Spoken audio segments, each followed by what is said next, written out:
गणेश चतुर्थी की 4 पौराणिक कथाएं। गणेश चतुर्थी की 4 पौराणिक एवं प्रचलित कथाएं। व्रत में सुनने से दूर होंगे सारे संकट, मिलेगा अपार सुख। श्री गणेशाय नमः। संकष्टी गणेश चतुर्थी व्रत करने से घर में आ रही विपदा दूर होती है। कई दिनों से रुके मांगलिक कार्य संपन्न होते हैं तथा भगवान श्री गणेश असीम सुखों की प्राप्ति कराते हैं। माह की किसी भी चतुर्थी के दिन भगवान श्री गणेश की पूजा के दौरान संकष्टी गणेश चतुर्थी व्रत की कथा पढ़ना अथवा सुनना जरूरी होता है। इससे संबंधित 4 कथाएं प्रचलित हैं। पहली कथा पौराणिक एवं प्रचलित श्री गणेश कथा के अनुसार एक बार देवता कई विपदाओं में घिरे थे। तब वह मदद मांगने भगवान शिव के पास आए। उस समय शिव के साथ कार्तिकेय तथा गणेश जी भी बैठे थे। देवताओं की बात सुनकर शिव जी ने कार्तिकेय व गणेश जी से पूछा कि तुम में से कौन देवताओं के कष्टों का निवारण कर सकता है। तब कार्तिकेय व गणेश जी दोनों ने ही स्वयं को इस कार्य के लिए सक्षम बताया। इस पर भगवान शिव ने दोनों की परीक्षा लेते हुए कहा कि तुम दोनों में से जो सबसे पहले पृथ्वी की परिक्रमा करके आएगा वही देवताओं की मदद करने जाएगा। भगवान शिव के मुख से यह वचन सुनते ही कार्तिकेय अपने वाहन मोर पर बैठकर पृथ्वी की परिक्रमा के लिए निकल गए। परंतु गणेश जी सोच में पड़ गए कि वह चूहे के ऊपर बैठकर सारी पृथ्वी की परिक्रमा करेंगे तो इस कार्य में उन्हें बहुत समय लग जाएगा। तभी उन्हें एक उपाय सूझा। गणेश अपने स्थान से उठे और अपने माता पिता की 7 बार परिक्रमा करके वापस बैठ गए। परिक्रमा करके लौटने पर कार्तिकेय स्वयं को विजेता बताने लगे। तब शिव जी ने श्री गणेश से पृथ्वी की परिक्रमा न करने का कारण पूछा। तब गणेश ने कहा, माता पिता के चरणों में ही समस्त लोक हैं। यह सुनकर भगवान शिव ने गणेश जी को देवताओं के संकट दूर करने की आज्ञा दी। इस प्रकार भगवान शिव ने गणेश जी को आशीर्वाद दिया कि चतुर्थी के दिन जो तुम्हारा पूजन करेगा और रात्रि में चंद्रमा को अर्घ्य देगा उसके तीनों ताप यानी दैहिक ताप, देविक ताप तथा भौतिक ताप दूर होंगे। इस व्रत को करने से व्रतधारी के सभी तरह के दुख दूर होंगे और उसे जीवन के भौतिक सुखों की प्राप्ति होगी। चारों तरफ से मनुष्य की सुख समृद्धि बढ़ेगी। पुत्र पौत्रादि धन ऐश्वर्य की कमी नहीं रहेगी। गणेश चतुर्थी व्रत की दूसरी कथा। एक समय की बात है, राजा हरिश्चंद्र के राज्य में एक कुम्हार था। वह मिट्टी के बर्तन बनाता लेकिन वह कच्चे रह जाते। एक पुजारी की सलाह पर उसने इस समस्या को दूर करने के लिए एक छोटे बालक को मिट्टी के बर्तनों के साथ आवा में डाल दिया। उस दिन संकष्टी चतुर्थी का दिन था। उस बच्चे की माँ अपने बेटे के लिए परेशान थी। उसने गणेश जी से बेटे की कुशलता की प्रार्थना की। दूसरे दिन जब कुम्हार ने सुबह उठकर देखा तो आवा में उसके बर्तन तो पक गए थे लेकिन बच्चे का बाल बांका भी नहीं हुआ था। वह डर गया और राजा के दरबार में जाकर सारी घटना बताई। इसके बाद राजा ने उस बच्चे और उसकी माँ को बुलवाया तो माँ ने सभी तरह के विघ्न को दूर करने वाली संकष्टी चतुर्थी का वर्णन किया। इस घटना के बाद से महिलाएं संतान और परिवार के सौभाग्य के लिए संकट चौथ का व्रत करने लगीं। तीसरी कथा। एक समय की बात है कि विष्णु भगवान का विवाह लक्ष्मी जी के साथ निश्चित हो गया। विवाह की तैयारी होने लगी।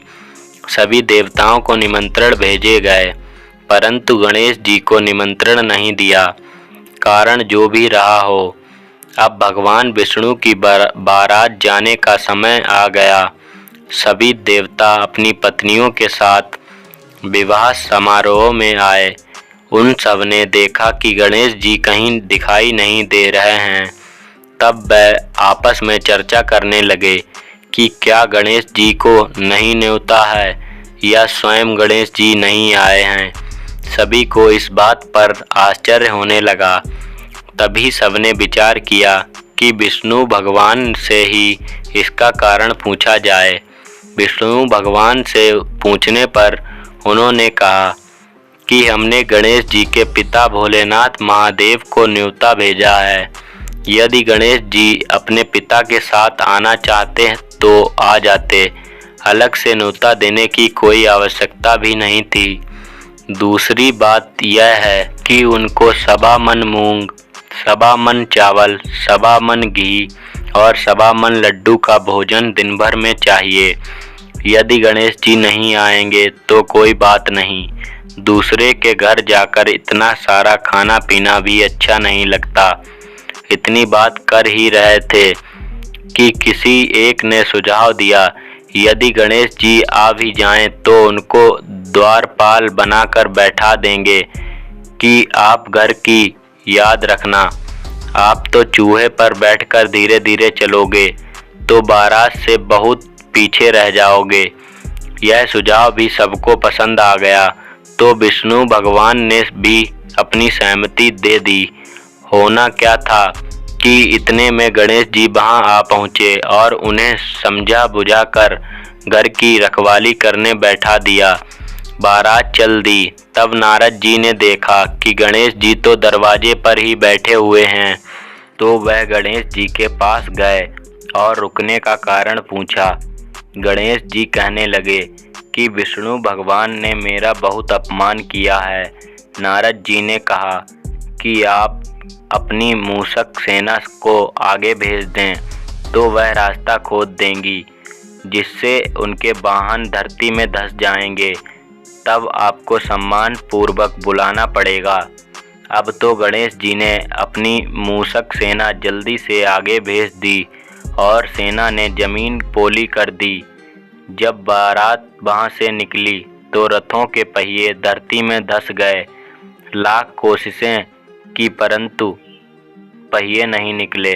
सभी ने अपने अपने उपाय किए परंतु पहिए तो नहीं निकले, बल्कि जगह जगह से टूट गए। किसी की समझ में नहीं आ रहा था कि अब क्या किया जाए। तब तो नारद जी ने कहा, आप लोगों ने गणेश जी का अपमान करके अच्छा नहीं किया। यदि उन्हें मनाकर लाया जाए तो आपका कार्य सिद्ध हो सकता है और यह संकट टल सकता है। शंकर भगवान ने अपने दूत नंदी को भेजा और वह गणेश जी को लेकर आए। गणेश जी का आदर सम्मान के साथ पूजन किया। तब कहीं रथ के पहिए निकले। अब रथ के पहिए निकल तो गए परंतु वह टूट फूट गए, तो उन्हें सुधारे कौन। पास के खेत में किसान काम कर रहा था, उसे बुलाया गया। किसान अपना कार्य करने के पहले श्री गणेशाय नमः कहकर गणेश जी की वंदना मन ही मन करने लगा। देखते ही देखते किसान ने सभी पहियों को ठीक कर दिया। तब किसान कहने लगा कि हे देवताओं, आपने सर्वप्रथम गणेश जी को नहीं बनाया होगा और ना ही उनकी पूजन की होगी, इसीलिए तो आपके साथ यह संकट आया है। हम तो मूर्ख अज्ञानी हैं, फिर भी पहले गणेश जी को पूजते हैं, उनका ध्यान करते हैं। आप लोग तो देवता गण हैं, फिर भी आप गणेश जी को कैसे भूल गए। अब आप लोग भगवान श्री गणेश जी की जय बोलकर जाएं, तो आपके सब काम बन जाएंगे और कोई संकट भी नहीं आएगा। ऐसा कहते हुए बारात वहाँ से चल दी और विष्णु भगवान का लक्ष्मी जी के साथ विवाह संपन्न करा के सभी सकुशल घर लौट आए। चौथी कथा। श्री गणेश चतुर्थी व्रत की पौराणिक कथा के अनुसार एक बार भगवान शिव तथा माता पार्वती नर्मदा नदी के किनारे बैठे थे। वहाँ माता पार्वती ने भगवान शिव से समय व्यतीत करने के लिए चौपड़ खेलने को कहा। शिव चौपड़ खेलने के लिए तैयार हो गए, परंतु इस खेल में हार जीत का फैसला कौन करेगा, यह प्रश्न उनके समक्ष उठा। तो भगवान शिव ने कुछ तिनके एकत्रित कर उसका एक पुतला बनाकर उसकी प्राण प्रतिष्ठा कर दी और पुतले से कहा, बेटा हम चौपड़ खेलना चाहते हैं, परंतु हमारी हार जीत का फैसला कराने वाला कोई नहीं है, इसीलिए तुम बताना कि हम दोनों में से कौन हारा और कौन जीता। उसके बाद भगवान शिव और माता पार्वती का चौपड़ खेल शुरू हो गया। यह खेल 3 बार खेला गया और संयोग से तीनों बार माता पार्वती ही जीत गईं। खेल समाप्त होने के बाद बालक से हार जीत का फैसला करने के लिए कहा गया, तो उस बालक ने महादेव को विजयी बताया। यह सुनकर माता पार्वती क्रोधित हो गईं और क्रोध में उन्होंने बालक को लंगड़ा होने, कीचड़ में पड़े रहने का श्राप दे दिया। बालक ने माता पार्वती से माफ़ी मांगी और कहा कि यह मुझसे अज्ञानतावश ऐसा हुआ है, मैंने किसी द्वेष भाव में ऐसा नहीं किया। बालक द्वारा क्षमा मांगने पर माता ने कहा, यहाँ गणेश पूजन के लिए नाग कन्याएं आएंगी, उनके कहे अनुसार तुम गणेश व्रत करो, ऐसा करने से तुम मुझे प्राप्त करोगे। यह कहकर माता पार्वती शिव के साथ कैलाश पर्वत पर चली गईं। 1 वर्ष के बाद उस स्थान पर नाग कन्याएं आईं। तब नाग कन्याओं से श्री गणेश के व्रत की विधि मालूम करने पर उस बालक ने 21 दिन लगातार गणेश जी का व्रत किया। उसकी श्रद्धा से गणेश जी प्रसन्न हुए। उन्होंने बालक को मनोवांछित फल मांगने के लिए कहा। उस पर उस बालक ने कहा, हे विनायक, मुझमें इतनी शक्ति दीजिए कि मैं अपने पैरों से चलकर अपने माता पिता के साथ कैलाश पर्वत पर पहुंच सकूं। और वह यह देख प्रसन्न हुए। तब बालक को वरदान देकर श्री गणेश अंतर्ध्यान हो गए। इसके बाद वह बालक कैलाश पर्वत पर पहुंच गया और कैलाश पर्वत पर पहुंचने की अपनी कथा उसने भगवान शिव को सुनाई। चौपड़ वाले दिन से माता पार्वती शिव जी से विमुख हो गई थीं। अतः देवी के रुष्ट होने पर भगवान शिव ने भी बालक के बताए अनुसार 21 दिनों तक श्री गणेश का व्रत किया। इस व्रत के प्रभाव से माता पार्वती के मन से भगवान शिव के लिए जो नाराजगी थी वह समाप्त हो गई। तब यह व्रत विधि भगवान शंकर ने माता पार्वती को बताई। यह सुनकर माता पार्वती के मन में भी अपने पुत्र कार्तिकेय से मिलने की इच्छा जागृत हुई। तब माता पार्वती ने भी 21 दिन तक श्री गणेश का व्रत किया तथा दुर्वा फूल और लड्डुओं से गणेश जी का पूजन अर्चन किया। व्रत के 21वें दिन कार्तिकेय स्वयं माता पार्वती जी से आ मिले।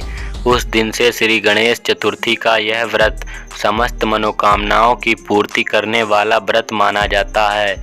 इस व्रत को करने से मनुष्य के सारे कष्ट दूर होकर मनुष्य को समस्त सुख सुविधाएं प्राप्त होती हैं। बोलो गणेश भगवान की जय।